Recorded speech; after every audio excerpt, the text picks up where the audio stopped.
ये अमरूद तो मेरा है, तुम इसे क्यों खा रहे हो? तुम्हारा कैसे हो गया? जब मैं इस अमरूद के पेड़ पर आया था तो यहाँ कोई भी नहीं था, और वैसे भी जंगल के सब पेड़ों पर सब पक्षियों का बराबर का हक है।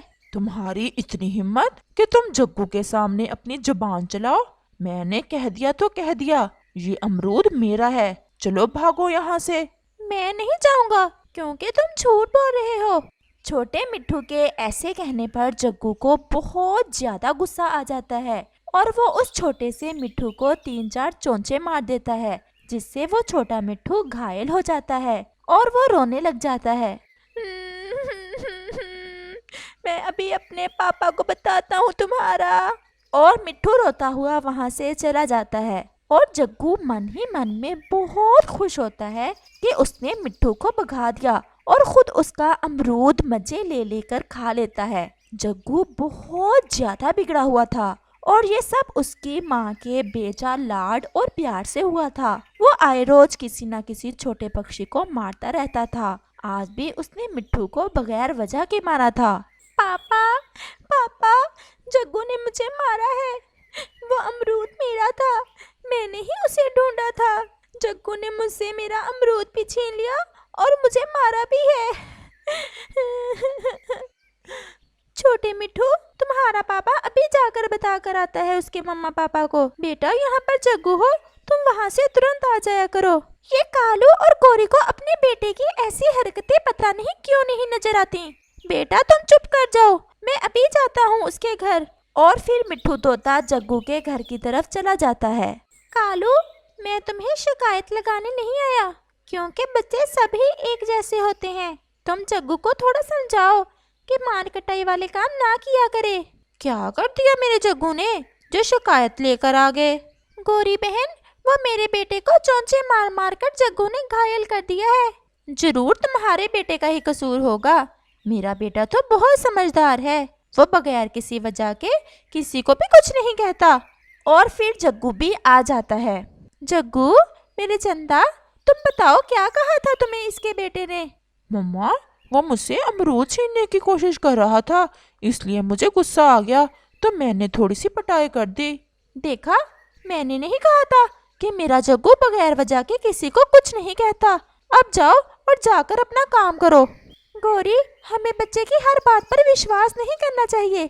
इस तरह ये तुम्हें कभी किसी बड़ी मुसीबत में डाल देगा। मुसीबत में हमें डालेगा, तुम्हें नहीं जो इतनी टें टें कर रहे हो। तुम सब जलते हो मेरे जग्गू से। तोता गौरी की बातें सुनकर हैरान रह जाता है और वो वहाँ से चला जाता है। गोरी, वैसे तुम्हें जग्गू की इतनी पक्षपात नहीं करनी चाहिए। अब तुम ना शुरू हो जाना। मेरा बेटा तो हीरो है इस जंगल का, बस यही बात इन पक्षियों से बर्दाश्त नहीं होती, इसलिए आए रोज बहाने बनाकर आते रहते हैं। और फिर कालू कौवा भी खामोश हो जाता है। और फिर ऐसे ही रात हो जाती है और वो सब सो जाते हैं, जबकि जग्गू जाग रहा था और उसका मन कर रहा था कि वो कोई शरारत करे। और वो कुछ सोचकर चुपके से घोंसले से चला जाता है और सीधा बुलबुल के घोंसले की तरफ जाता है। बुलबुल के घोंसले में जाकर वो चुपके से बुलबुल का अंडा उठाकर नीचे गिरा देता है और वापस चला जाता है। जब जग्गू अपने घोंसले की तरफ जा रहा था तो उसे कबूतर देख लेता है। ये कालू का बेटा इस समय कहाँ से आ रहा है भी अकेला। ये कालू और गोरी भी अपने बेटे पर जरा गौर नहीं करते, कैसे रात के समय अकेला उड़ता फिर रहा है। और फिर ऐसे ही सुबह हो जाती है। बुलबुल की जब आँख खुलती है तो अपने अंडे को ना पाकर बहुत परेशान हो जाती है, और जब पेड़ के नीचे देखती है तो अपना अंडा नीचे टूटा देख रोने लग जाती है। मेरा अंडा कैसे टूट गया? मेरा अंडा कैसे टूट गया? बुलबुल की आवाज़ सुनकर बाकी पक्षी भी इकट्ठा हो जाते हैं। बुलबुल, आज रात ना तो हवा चली है और ना ही आंधी आई है, फिर तुम्हारा अंडा नीचे कैसे गिर गया? इस बात की तो मुझे भी समझ नहीं आ रही। रात को जब मैं सोई थी तो मेरा अंडा घोंसले में बिल्कुल ठीक पड़ा था, लेकिन जब सुबह मेरी आँख खुली तो मेरा अंडा टूटा पड़ा था। मेरी तो किसी से दुश्मनी भी नहीं है, फिर किसी ने क्यों मेरा अंडा तोड़ा? हमारे जंगल में पहले तो कभी भी ऐसी हरकत नहीं हुई, अब ये कैसे हो गया? लेकिन मुझे पता है ये सब किसने किया है। कबूतर भैया जल्दी बताएं, मेरे साथ इतना जुल्म किसने किया है? ये सब जग्गू ने किया है। मैं रात को जाग रहा था तो वो बुलबुल के घर की तरफ से आ रहा था। ये गोरी भी किसी की नहीं सुनती। मैंने भी कई बार उसे कहा है कि जग्गू को थोड़ा समझाया करे। अब वो बड़ा हो गया है, लेकिन वो तो आगे से लड़ना ही शुरू कर देती है। हम सब मिलकर जाते हैं गौरी के घर और उसे बता कर आते हैं कि उसके बेटे ने कितना बड़ा गलत काम किया है। शायद फिर उस पर कुछ असर हो जाए। और वो सब गोरी कव्वी के घर की तरफ चले जाते हैं। आप सब यहाँ, सब ठीक तो है ना? ये आप अपने बेटे से पूछे कि इसने रात को मेरे घर आकर मेरा अंडा क्यों तोड़ा है। लेकिन जग्गू तो रात को हमारे साथ सोया हुआ था घोंसले में। आपको जरूर कोई गलत फहमी हुई है। तुम सबकी हिम्मत कैसे हुई मेरे बेटे पर इतना बड़ा इल्जाम लगाने की? हम इल्जाम नहीं लगा रहे गोरी, कबूतर ने खुद आधी रात को जग्गू को बुलबुल के घर की तरफ से आते देखा है। तुम तो चुप ही रहो, मेरे मुंह ज्यादा ना लगना। अगर मैं कहूँ कि मैंने तुम्हारे कुकू को बुलबुल के घोंसले की तरफ से आधी रात को आते देखा था तो फिर? गोरी ये तुम अच्छा नहीं कर रही अपने बेटे की गलतियों पर पर्दा डालकर। देखना ये किसी दिन तुम्हारे लिए किसी बड़ी परेशानी का सबब बनेगा। हम सब ने बहुत बड़ी गलती की है यहाँ आकर। अब अगर किसी पक्षी के घोंसले से अंडा टूटा या गायब हुआ तो कालू, हम सब पक्षी मिलकर तुम्हें इस जंगल से ही निकाल देंगे। ऐसे कहते हुए वो सब पक्षी वहाँ से चले जाते हैं। जग्गू, क्या तुम रात को घोंसले से बाहर गए थे? इससे पहले जग्गू कोई जवाब देता, गोरी जल्दी से बोल पड़ती है, खबरदार अगर तुमने उन पक्षियों की बातों में आकर मेरे बेटे को कुछ कहने की कोशिश की तो। और कालू कौवा फिर से खामोश हो जाता है। दूसरी तरफ सब पक्षी आपस में सलाह करते हैं। ये गोरी तो किसी की बात सुनने को तैयार नहीं है। मैं आप सबको एक मशवरा दूं, अगर आप मेरी बात मानो तो।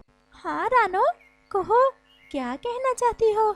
आज के बाद कोई भी पक्षी ना तो जग्गू को कुछ कहे, चाहे वो कुछ भी कर रहा हो। और हम सब अपने बच्चों को भी ये समझा देते हैं कि यहाँ पर जग्गू हो वहाँ से तुरंत चले आए, और ना ही हम में से कोई गोरी को कोई शिकायत लगाएगा।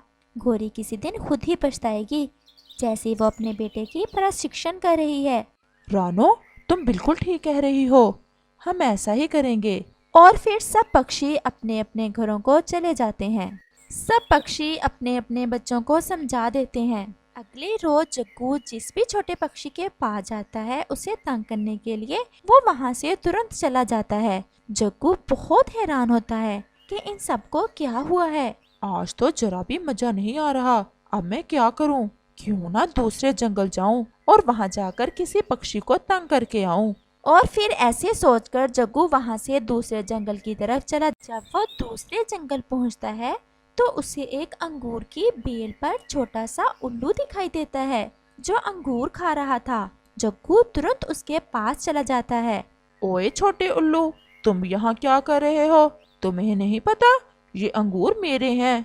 मैंने आपको पहले तो इस जंगल में नहीं देखा। आप झूठ बोल रहे हो। ये अंगूर हमारे जंगल के सब पक्षियों के हैं। तुम्हारी इतनी हिम्मत, तुम मेरे सामने जबान चलाओ। ऐसे कहते ही जग्गू उस छोटे उल्लू के भी 2-4 चोंचे मार देता है। वो छोटा उल्लू वहाँ से रोता हुआ अपने मम्मा पापा के पास चला जाता है। चिंकू, क्या हुआ है तुम्हें? ये तुम्हें घायल किसने किया है? और वो छोटा उल्लू रोता हुआ सारी बात अपनी मम्मा पापा को बता देता है। उस कौवे की इतनी हिम्मत, हमारे इलाके में आकर बदमाशी दिखाए। वो पापा उल्लू अपने साथ और 2 उल्लुओं को लेकर जग्गू को पकड़ने चला जाता है। जग्गू अभी तक बैठा अंगूर खा रहा था। हाँ बे काले कौवे, कौन हो तुम और हमारे इलाके में आकर बदमाशी क्यों कर रहे हो? चलो तुम्हें जरा सबक तो सिखाएं। ऐसे कहकर वो उल्लू जग्गू को पकड़कर वहाँ से चले जाते हैं। फिर शाम हो जाती है। कालू और गोरी भी अब परेशान हो गए थे कि जग्गू अभी तक घर क्यों नहीं आया। कालू, चले हम ढूंढने जाते हैं अपने जग्गू को, पता नहीं वो कहाँ चला गया है। और फिर कालू और गोरी सारा जंगल फिरते हैं, लेकिन जग्गू कहीं से भी नहीं मिलता। अब रात हो चुकी थी। मेरा जग्गू, किसी की नजर लगी मेरे बेटे को। हर कोई मेरे बेटे के पीछे पड़ा रहता था। अब तो ये फजूल बातें करना बंद कर दो। पहले ही तुम्हारे बेजा लाड की वजह से वो इतना बिगड़ चुका है कि वो हमें ये भी बताना पसंद नहीं करता कि वो किधर जा रहा है। अब मैं सुबह दूसरे जंगल जाऊंगा, कहीं वहां ना चला गया हो। अगली सुबह कालू कौवा और गोरी कौवी दूसरे जंगल चले जाते हैं। वो सारे जंगल में फिरते हैं। फिर उन्हें एक पेड़ के साथ जग्गू उल्टा लटका हुआ दिखाई देता है। पास में उल्लू भी बैठे हुए थे। वो दोनों तुरंत जग्गू के पास जाते हैं। मेरा जग्गू, तुम यहाँ कैसे? तो ये तुम्हारा बेटा है, इतना बिगड़ा हुआ। तुम दोनों भी ऐसे ही होंगे। अब ये हमारे कब्जे में है, तुम इसे लेकर नहीं जा सकते। इसने हमारे बच्चे को घायल किया है, हम इसे नहीं छोड़ेंगे। आप प्लीज इसे माफ कर दें, ये दोबारा फिर कभी इस जंगल में नहीं आएगा। यहाँ से जाएगा तो दोबारा आएगा। भाग जाओ यहाँ से, वरना हम तुम्हारा भी यही हाल करेंगे। पापा, इन्होंने मुझे बहुत मारा है और मुझे कल से कुछ खाने को भी नहीं दिया। आप मुझे यहाँ से ले जाएं, मैं फिर कभी भी किसी को तंग नहीं करूँगा। बड़े उल्लू जी, आप मेरे बेटे को छोड़ दें, मैं अपने बेटे के बिना मर जाऊंगी। गोरी उन उल्लुओं के सामने रोने धोने की खूब एक्टिंग करती है। हम ऐसे नहीं छोड़ेंगे, पहले कोई जामनी लाओ, फिर ही छोड़ेंगे इसे। और अब यहाँ से दफा हो जाओ, कहीं मैं अपना फैसला ना बदल लूं। कालू कौवा और गोरी कौवी तुरंत वहाँ से चले जाते हैं। वो दोनों सीधे कबूतर की तरफ जाते हैं। कबूतर भैया, आप प्लीज हमारे साथ चलें। कहाँ? और फिर गोरी कबूतर को सारी बात बताती है। जब हम कहते थे तुम्हें कि अपने बेटे पर गौर करो, तब तो हम तुम्हें बुरे लगते थे। अब पता चला ना? ना भाई, मैं तो नहीं जाऊंगा। और वो दोनों वहाँ से तोते के घर की तरफ चले जाते हैं और तोता भी उनके साथ जाने को इनकार कर देता है। अब किसके पास जाएं? रानो तो तुम्हें वैसे ही अच्छी नहीं लगती। लेकिन रानो हमारी मदद जरूर करेगी। कालू, जल्दी करो, हम रानो की तरफ जाते हैं, कहीं वो उल्लू मेरे जग्गू को मार ही ना दे। गोरी, तुम बहुत मतलबी हो। और फिर वो दोनों रानो चिड़िया की तरफ चले जाते हैं। रानो चिड़िया उनकी बात मान लेती है और फिर वो तीनों दूसरे जंगल जाते हैं। रानो चिड़िया उन उल्लुओं को जामनी दे देती है और वो उल्लू जग्गू को छोड़ देते हैं। आज तो छोड़ रहे हैं, फिर अगर इस जंगल में नजर आए तो जान से मार देंगे। और वो जल्दी से वहाँ से वापस आ जाते हैं। कालू पति जी, कल मैं नदी पर बैठी हुई थी कि सब पक्षी मुझे चोर चोर कहकर मेरा मजाक बना रहे थे। अब मुझे भी उन पक्षियों से कोई ऐसी शरारत करना है कि उन्हें पता चल जाए कि मुझे भी गोरी कहते हैं। कौन कौन था जो मेरी पत्नी जी का मजाक बना रहा था? चिड़िया थी, कबूतर था और वो मोटी चोंच वाला तोता। वो तो कुछ ज्यादा ही हंस रहा था। उन सब की इतनी हिम्मत कि मेरी पत्नी का मजाक बनाए। तुम चलो मेरे साथ। परंतु कहाँ पति जी? मेरे मामा जी के पास। मेरे मामा जी के पास एक ऐसी दवा है जिसे खाने से सबके पेट खराब हो जाते हैं। हम उन सब पक्षियों को मिठाई में मिलाकर वो दवा देंगे और फिर देखना कैसे तमाशा बनता है सब पक्षियों का। ये हुई ना बात। अब पता चलेगा सबको कि गोरी से पंगा नहीं लेते। ऐसे गोरी अपने पति कालू कौवे के साथ वो पेट खराब करने वाली दवा लेने जाती है। कबूतर, आज गोरी नजर नहीं आ रही। गई होगी कहीं किसी का भोजन चोरी करने। ये कौवे ना जाने कब सुधरेंगे। चलो हम दोनों तोते के पास जाते हैं और मिलकर अमरूद खाने जाते हैं। आओ भी कालू, कैसे आए हो? मामा जी, मुझे वो पेट खराब करने वाली दवा चाहिए। वो दवा तुम क्या करोगे? मामा जी, पक्षियों को सबक सिखाना है कि कौवे और कौवी से मजाक नहीं करते। तो फिर ये मिठाई ले जाओ, इसमें मैंने वो दवा मिला रखी है। बस एक लड्डू दे देना जिस पक्षी का पेट खराब करना हुआ। मामा जी, सारी रात शौचालय में गुजरनी चाहिए उन छोटे पक्षियों की। ऐसा ही होगा, एक आएगा और दूसरा जाएगा, और बस तुम देखते रहना कैसे दौड़ें लगती हैं सबकी। फिर कौवा और कौवी अपने मामा जी से वो दवा वाले लड्डू लेकर वापिस आ जाते हैं। पक्षियों, मेरे भाई के बेटा हुआ है और मैं उस खुशी में मिठाई बांट रही हूँ, ये लो सब खा लो। तोता, कबूतर और चिड़िया कुछ सोचे बिना एक एक लड्डू खा लेते हैं। अब हम चाहते हैं, मुझे ये मिठाई बाकी पक्षियों में भी बांटना है। गोरी और कालू वहाँ से चले जाते हैं। ये गोरी आज मिठाई कैसे बांट रही है? इसने पहले तो कभी ऐसा काम नहीं किया। वो ऐसे बातें कर ही रहे थे कि कबूतर के पेट में गुड़गुड़ शुरू हो जाता है। आप दोनों बैठें, मैं तो शौचालय जा रहा हूँ।